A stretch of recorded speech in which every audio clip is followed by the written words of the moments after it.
Imagine waking up one morning and realizing your next car might cost thousands more, not because of inflation, but because the US just opened two new trade wars at once. The year is 2026. Trade tensions are escalating fast, and the global economic balance just shifted. Today, we're going to break down what happened, why it matters, and who's about to feel the impact. Under the current US administration, trade policy has taken a sharply aggressive turn. The country is now facing pressure on two major fronts, one with Canada, its closest economic partner, and another with South Korea, a key ally and global manufacturing hub. At the center of both disputes are cars, tariffs, and China. Let's start with the flashpoint no one expected. Canada recently made a move that alarmed Washington. Ottawa finalized a limited trade arrangement with Beijing. Here's what Canada agreed to: reduce tariffs on Chinese electric vehicles from 100% down to about 6%, allowing roughly 49,000 vehicles per year. In return, China reopened its market to Canadian agricultural exports, particularly canola, restoring access for farmers. From Canada's perspective, this was economic relief. From Washington's perspective, it created a serious risk: Canada becoming a transit route for low-cost Chinese EVs into the United States.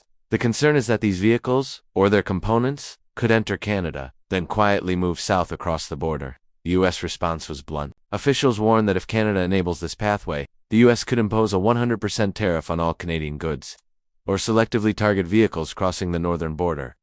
Given how deeply integrated U.S. and Canadian auto supply chains are, such a move would disrupt production on both sides almost immediately. This is a massive threat to an automotive industry built on decades of seamless cross-border trade.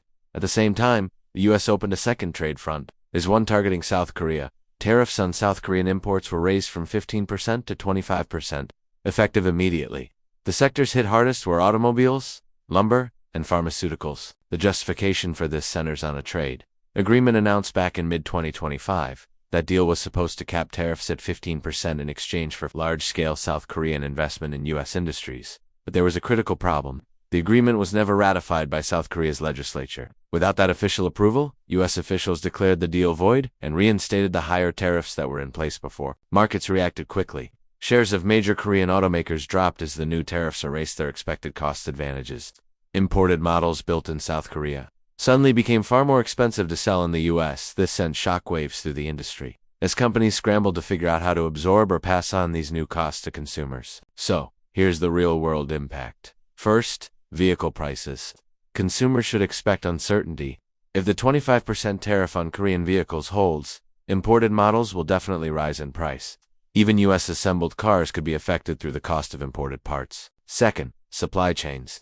A breakdown in U.S.-Canada trade would be severe. North American auto production relies on parts flowing back and forth across the border, sometimes multiple times for a single vehicle. Any disruption there means factory slowdowns and production chaos.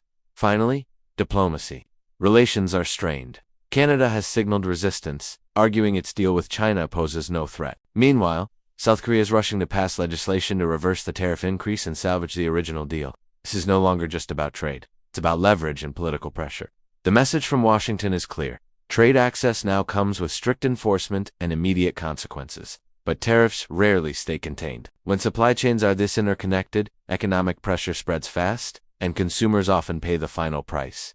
The next few months will determine whether this escalates further or stabilizes through negotiation. Either way, the global auto market has entered a new and volatile phase. Thanks for watching, and be sure to subscribe for more updates on this developing story.